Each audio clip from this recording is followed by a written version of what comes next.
retrouver pour le 13h. Au sommaire, l'Association nationale des communes du Bénin porte le réseau des femmes élues locales d'Afrique chapitre sur les fonds baptismaux. La cérémonie d'installation a lieu ce mercredi 1er mars 2023 à Cotonou. Les détails dans la suite de cette édition. Le Conseil des ministres s'est réuni hier en présence du chef de l'État, Patrice Talon. Plusieurs décisions ont été prises. Le développement dans quelques instants hors de nos frontières. Le Burkina Faso demande le départ définitif de tout le personnel militaire français encore en service dans les administrations du pays. Le ministère des Affaires étrangères dénonce un accord signé avec la France en 1961.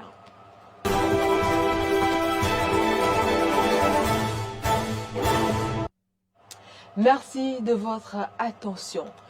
Le réseau des femmes élues locales d'Afrique, REFELA, dispose désormais d'une section au Bénin. Le REFELA Bénin a été officiellement installé ce mercredi à Cotonou. Le premier vice-président de l'Association nationale des communes du Bénin a présidé la cérémonie d'installation. Clémence Tonoukoua. L'installation du réseau des femmes élues locales d'Afrique, chapitre Bénin, témoigne du renforcement du leadership politique féminin au niveau local. Le REFELA Bénin se donne pour mission d'œuvrer pour une meilleure prise en compte des préoccupations des femmes et pour l'égalité du genre dans tous les domaines de la vie locale au Bénin. Sa présidente, consciente de ce que leur désormais appartenance au réseau panafricain REFALA est un avantage, implore le soutien de la présidente Afrique du réseau pour réussir la mission qui leur incombe. Il n'est point besoin de rappeler que le REFELA est un véritable ciment qui unit durablement les associations nationales de femmes élues et qui représente en même temps une plateforme de recherche et de co-construction de l'épanouissement global des femmes engagées en politique.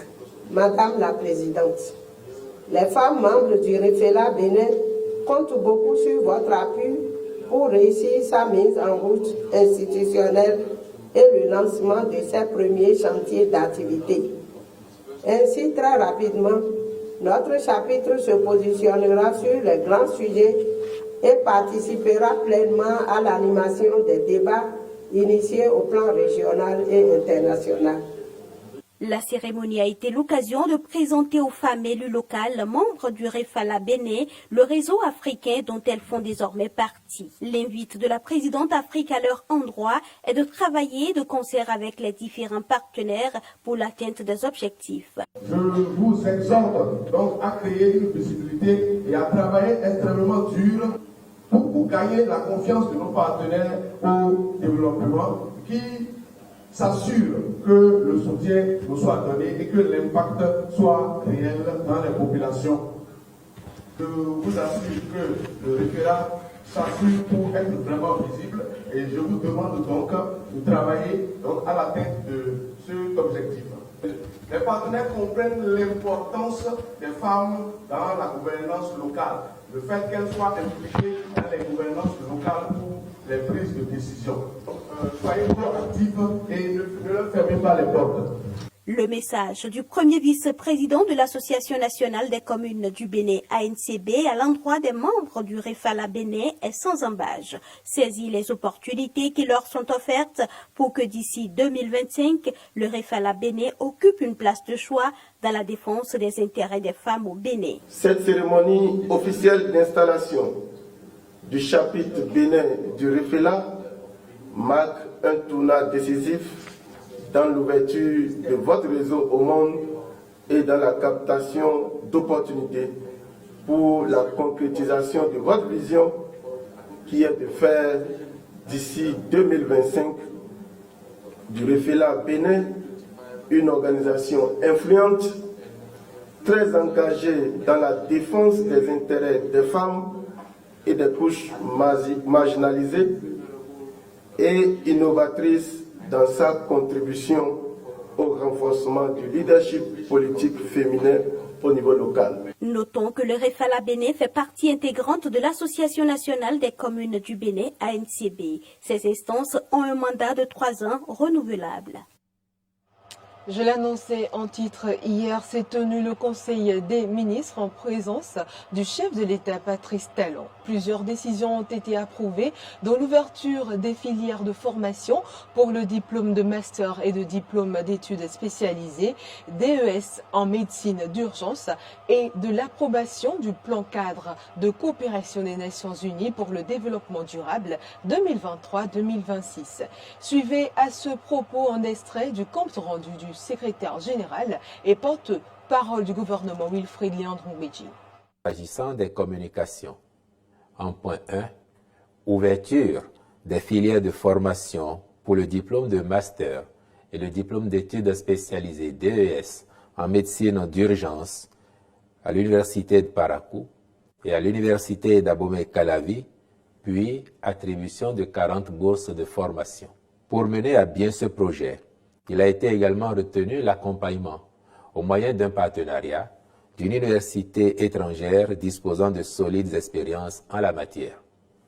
Au titre de la première promotion, le Conseil a décidé d'accorder 40 bourses à raison de 20 pour la formation en master et 20 autres pour le DES. Les ministres assurant la conduite du projet veilleront à la sélection par appel à candidature des postulants les plus méritants. En point 2, approbation du plan cadre de coopération des Nations Unies pour le développement durable 2023-2026. Dans cette perspective, le présent plan cadre s'articule autour des axes stratégiques suivants en lien avec les priorités du gouvernement. Assurer la transformation structurelle de l'économie et la résilience au choc. Garantir la protection sociale et l'accès équitable, inclusif et de qualité aux services sociaux de base. Consolider la démocratie, l'état de droit, la bonne gouvernance et la cohésion sociale. Il coûtera 377 411 650 000 francs CFA sur la période de référence, dont 148 500 millions de francs CFA à la charge du Bénin. Le ministre de l'Économie et des Finances procédera à la signature du plan cadre dont les projets et programmes qui en découleront seront formulés en conséquence. En point 3, acquisition de 500 caméras piétons et accessoires, ainsi que du dispositif logiciel et matériel permettant l'exploitation des données produites au profit des forces de police et de douane. Ces équipements sont destinés au renforcement de la sécurité des personnes et des biens, ainsi qu'à la prévention des incidents au cours des interventions des agents de police ou de douane. Ils favoriseront par ailleurs le constat des infractions et la poursuite de leurs auteurs grâce à la collecte de preuves tangibles, de même qu'ils aideront à la lutte contre la corruption et à un meilleur respect de la déontologie dans la police et la douane. Nous poursuivons toujours ce journal. Plusieurs années déjà que la dématérialisation est une réalité au Bénin. Au ministère de l'Intérieur et de la Sécurité publique, le visa peut être obtenu instantanément en ligne. Quant à la direction de l'émigration et de l'immigration, les formalités du passeport se font également en ligne. Suivons cet élément de Mauril Arnaud Agua. La révolution numérique en marche au Bénin depuis quelques années profite énormément aux filles et fils du Bénin en ce qui concerne l'obtention de leur passeport et de l'obtention du visa béninois par les étrangers. En ce qui concerne l'obtention du passeport béninois, le chef service des étrangers à la direction de l'émigration et de l'immigration renseigne sur la procédure. Pour faire la demande de votre passeport, vous faites la demande en ligne. Et quand vous obtenez le rendez-vous, vous vous présentez le jour de votre rendez-vous et au bout de 72 heures, après que vous vous êtes présenté le jour de votre rendez-vous, vous pouvez avoir votre passeport aujourd'hui. 72 heures au maximum. Selon le commissaire-major Adebayor Hassani, la dématérialisation du passeport présente de nombreux avantages. Réduire les affluences au niveau du service public et faciliter les procédures aux usagers. Et cette dématérialisation, elle vous permet désormais d'éviter de vous déplacer d'abord au niveau de la DEI pour faire la demande de votre passeport. Le passeport peut donc s'obtenir dans un délai très court. Si vous faites une demande de passeport et que vous avez respecté toutes les étapes, que vous vous êtes fait enrouler, vous êtes sûr que votre passeport vous sera remis dans un délai de 72 heures au maximum. Et c'est l'une des performances qui ont été enregistrées par la direction depuis environ 5 mois. À la DEI, aujourd'hui, nous travaillons de lundi à dimanche. Quant à l'obtention du visa béninois par les étrangers, la procédure se fait également en ligne, selon le directeur du système d'information du ministère de l'Intérieur et de la Sécurité publique. Lorsque vous voulez demander le visa béninois, vous prenez votre téléphone portable, vous prenez votre ordinateur, vous faites la demande et vous l'obtenez aussitôt. Aussitôt, parce que c'est dans la pratique, c'est ce qui se fait. Mais nous avons pris le soin et nous avons voulu être prudents en donnant un délai de 72 heures. 72 heures pour que s'il y a un checking à faire par la police, ça puisse se faire et tout. Mais même lorsque vous l'obtenez automatiquement, tout le check-in se fait sur la personnalité du demandeur. Bouraïma Adamo revient ici sur les objectifs visés. L'objectif, au fait, c'est pour révéler le Bénin au monde et faciliter l'obtention du visa aux étrangers non africains et désireux de venir chez nous au Bénin. Et on peut l'avoir instantanément. Les étrangers qui arrivent chez nous ici, pour témoigner leur satisfaction, nous disent qu'ils obtiennent le visa en moins de 5 minutes. Parfois, aussitôt que vous le demandez, vous l'obtenez en même temps. Ainsi, l'obtention du passeport par les filles et fils du Bénin n'est plus un calvaire. De même que pour... Dernière information au plan national, le programme d'appui à l'égalité du genre phase 1 a été lancé ce mardi à Cotonou. C'était devant les autorités politico-administratives, responsables d'ONG et bien d'autres. Une cérémonie qui s'est déroulée sous la coupole du ministre des Affaires sociales et de la microfinance, Frédéric Espoir-Roumambou, pour plus de détails. L'égalité des sexes est plus qu'un objectif en soi. C'est une condition préalable pour relever le défi de la réduction de la pauvreté, de la promotion du développement durable et de la mise en place d'une bonne gouvernance. Et le Bénin reste très engagé sur cette voie. Mais malgré les efforts, il reste à faire. C'est à ce titre que le PAEG, entendez, Programme d'appui à l'égalité du genre, qui vient ainsi d'être lancé, est le bienvenu. Malgré les multiples efforts déployés par le gouvernement, l'amélioration de la situation de nos femmes et de nos filles requiert encore du chemin. Autrement dit, nous avons encore du pain sur la planche. Autant le gouvernement béninois est conscient des nombreux défis liés à l'égalité du genre, autant les partenaires techniques et financiers et les autres acteurs engagés s'activent aux côtés du gouvernement pour relever ces défis. C'est dans cette optique que la coopération suisse, engagée au Bénin depuis plus de 40 ans dans la promotion des droits humains, réitère son engagement par ce nouveau programme de 12 années intitulé « Programme d'appui à l'égalité de genre au Bénin ». Financé par la Direction du développement et de la coopération suisse, ce programme fait son lit sur un autre programme arrivé à échéance. C'est ce que nous dit Elisabeth Pitloud Alanza, directrice du développement et de la coopération suisse.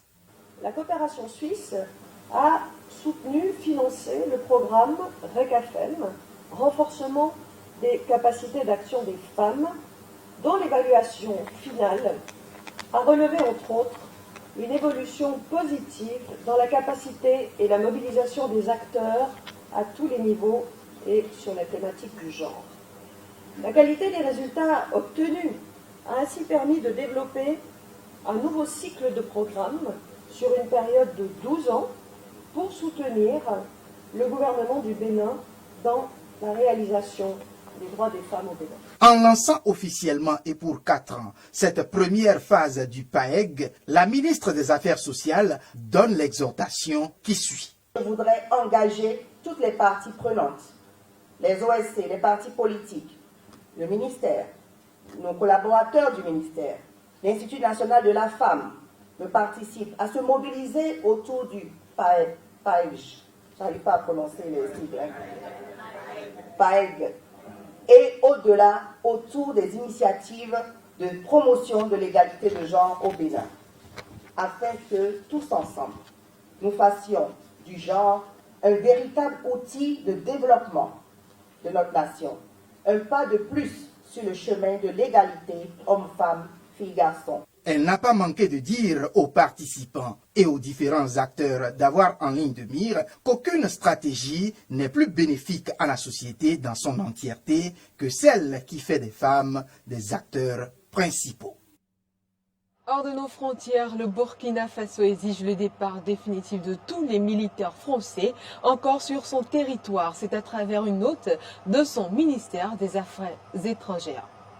Cette nouvelle disposition est publiée le 28 février dernier et porte la signature du ministère des Affaires étrangères, de la coopération régionale et des Burkinabés de l'extérieur du Burkina Faso. À travers cette note d'information, on peut lire, je cite, « Le gouvernement du Burkina Faso présente ses compliments au ministère de l'Europe et des Affaires étrangères de la République française et a l'honneur de porter à sa connaissance que le gouvernement du Burkina Faso par la présente, dénonce l'accord d'assistance militaire technique conclu à Paris le 24 avril 1961 entre la République de la Haute-Volta et la République française, y compris les deux annexes. Le ministère des Affaires étrangères, de la coopération régionale et des Burkinabés de l'extérieur du Burkina Faso informe également la partie française que la présente dénonciation prend effet dans un délai de 2 mois suivant sa réception et lui saurait gré des dispositions diligentes qu'elle voudrait bien faire prendre en vue du départ définitif de tous les personnels militaires français